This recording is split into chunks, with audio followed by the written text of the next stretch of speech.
Hola, bendiciones para todos. Sean bienvenidos a este espacio que ha sido diseñado para la edificación de la familia.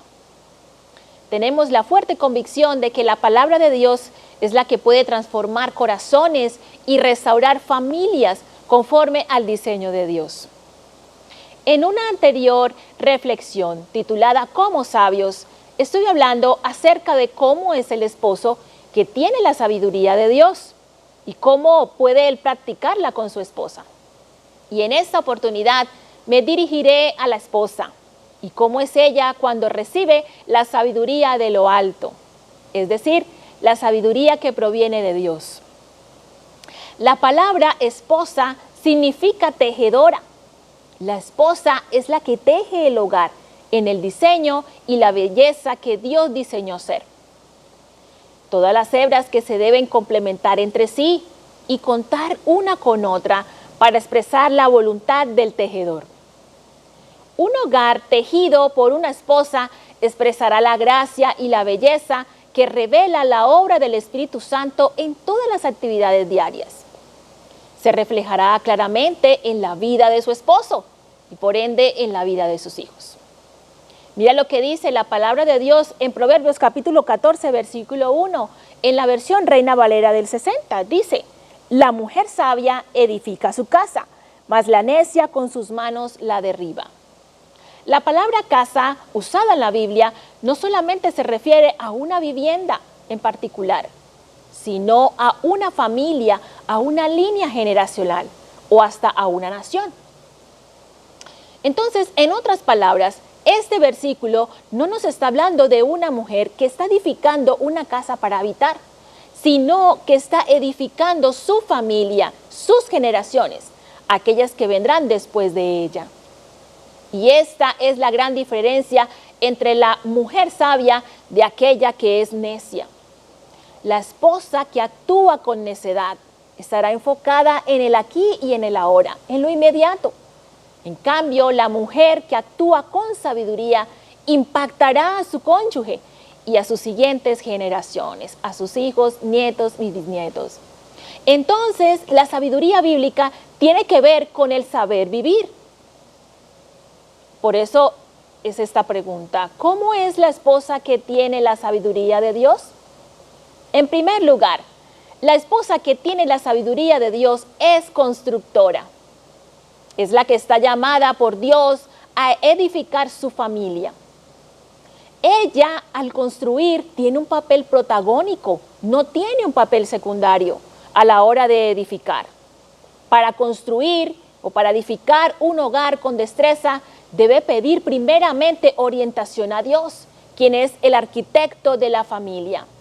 La palabra de Dios en Proverbios capítulo 1, versículo 7, en la versión Reina Valera del 60, aclara lo siguiente, el principio de la sabiduría es el temor de Jehová. Los insensatos desprecian la sabiduría y la enseñanza. Aquí hay un paralelo entre el texto de Proverbios 14:1, la mujer sabia edifica su casa, y el texto de Lucas capítulo 6, versículos 46 al 49, que corresponde a la parábola de los dos cimientos, si lo recuerdan. La parábola de los dos cimientos, aquella persona, tanto el sabio que edificó su casa sobre la roca y el necio que edificó su casa sobre la arena. Jesús no dice nada sobre las dos casas en sí. No nos dice si era una más grande que la otra o si era más bonita o más útil. El problema de la casa del insensato, del necio, no fue que las ventanas estaban pequeñas o que faltaron cuartos o que el techo quedó muy bajo. Jesús le da importancia, o más bien, Él no se está enfocando en la apariencia de la casa. Y yo creo que esto también nosotros deberíamos hacerlo. No deberíamos enfocarnos en una mujer que, por ejemplo, que tiene su hogar muy bien organizado y muy bien estructurado y bien cuidado. Es la parte de la apariencia. Y eso suena muy bien y la esposa está llamada a hacerlo. Pero no es lo más importante. Jesús se va a otro lado. Realmente el necio de la parábola de los dos cimientos no se interesó por el fundamento, porque era mucho compromiso. y no quiso invertir tanto tiempo en algo que quedaría completamente escondido a la vista de los demás. Nadie va a ver cuánto te costó poner el fundamento, pero Jesús dice que el sabio es el que ve la importancia de cavar y ahondar esforzándose en algo que nadie más va a ver. La mujer sabia que edifica su hogar tendrá que invertir mucho tiempo y esfuerzo en algo que nadie más verá.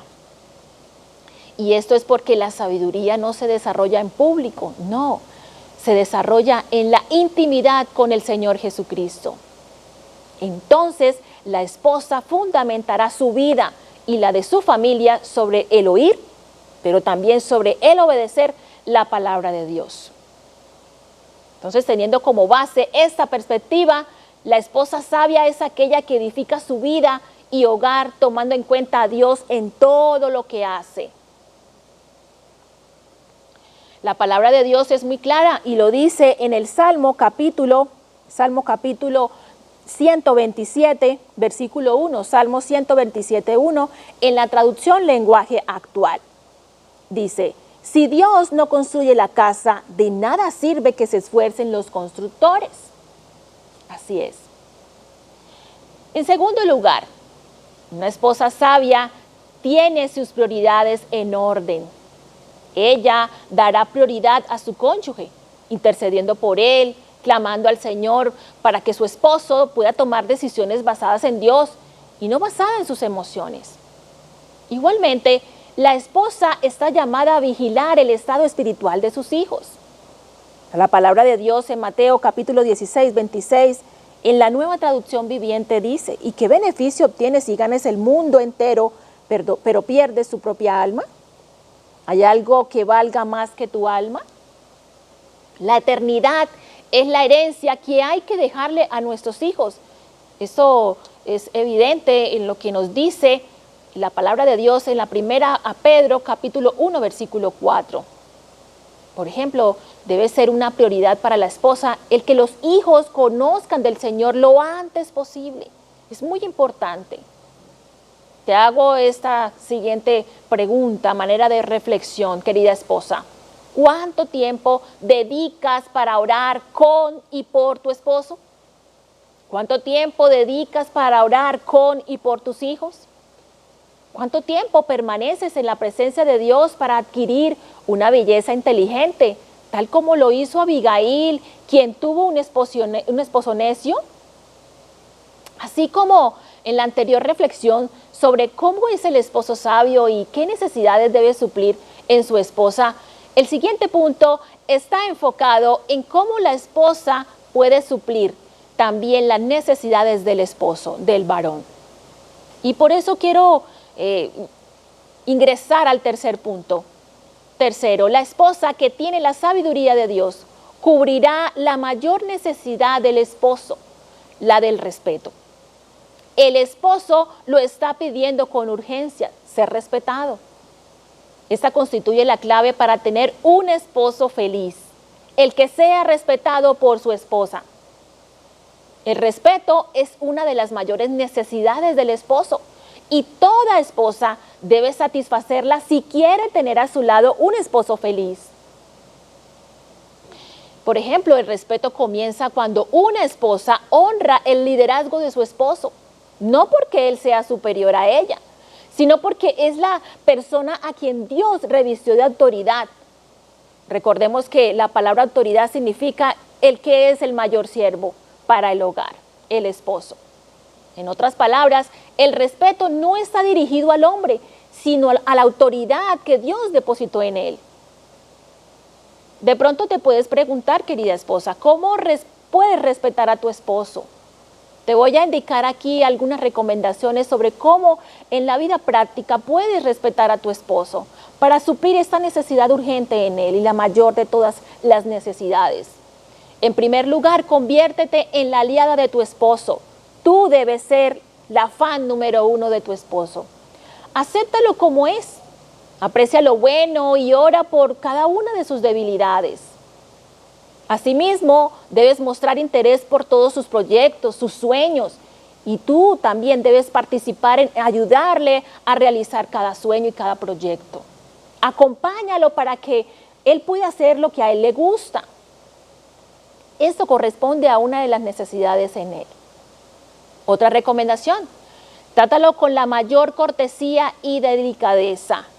Atiende a sus necesidades emocionales, a sus necesidades sexuales y también a sus necesidades físicas. Y admíralo para que él sienta que es tu héroe. Apreciada esposa, recuerda que cuando tienes la sabiduría de Dios, te conviertes en una constructora de tu vida y la de tu familia. También es la que tiene sus prioridades en orden y se encargará de cubrir la mayor necesidad de su esposo, la de ser respetado. La dinámica familiar para ti en esta semana, querida esposa, es la siguiente. Si consideras que eres una buena hija de Dios, una cristiana, pero aún te falta suplir la mayor necesidad de tu esposo, o tu esposo aún así lo considera, yo creo que debes reflexionar. Podemos hacerlo. ¿Cómo puedes empezar a poner en acción las anteriores maneras para hacerlo? Y si de pronto te das cuenta de que no están en la lista en las que en esta noche, en este momento he realizado, puedes incluir otras maneras en las que puedes mejorar en esta área. Es necesario que le pidas a Dios en oración para que Él te pueda mostrar no aquellas cosas que quieres ver, sino aquellas que tu esposo necesita. Recuerda que al hacerlo estás cavando hacia abajo, estás fundamentando tu relación matrimonial y tus hijos recibirán el mayor fruto, un hogar sólido, y todo esto será fruto de la sabiduría que Dios ha puesto en ti. Gracias por acompañarnos en esta enseñanza bíblica. No olvides compartir nuestro contenido en todas las redes sociales. Queremos que este mensaje pueda llegar a corazones sedientos por la palabra de Dios. Aprovecha esta oportunidad para que puedas dejarnos tus comentarios y si necesitas apoyo de oración, puedes hacerlo y puedes dejarla en la cajita de comentarios. Recuerda, Dios sigue operando aún en los momentos más difíciles de nuestra vida. Bendiciones y nos vemos pronto. Si este video te ha gustado, bendícenos con un like y suscríbete a nuestro canal. Si tienes alguna petición en particular o tienes palabras de agradecimiento a nuestro poderoso Dios, no dudes en dejarlo en los comentarios. Dios te bendiga grandemente hoy y siempre.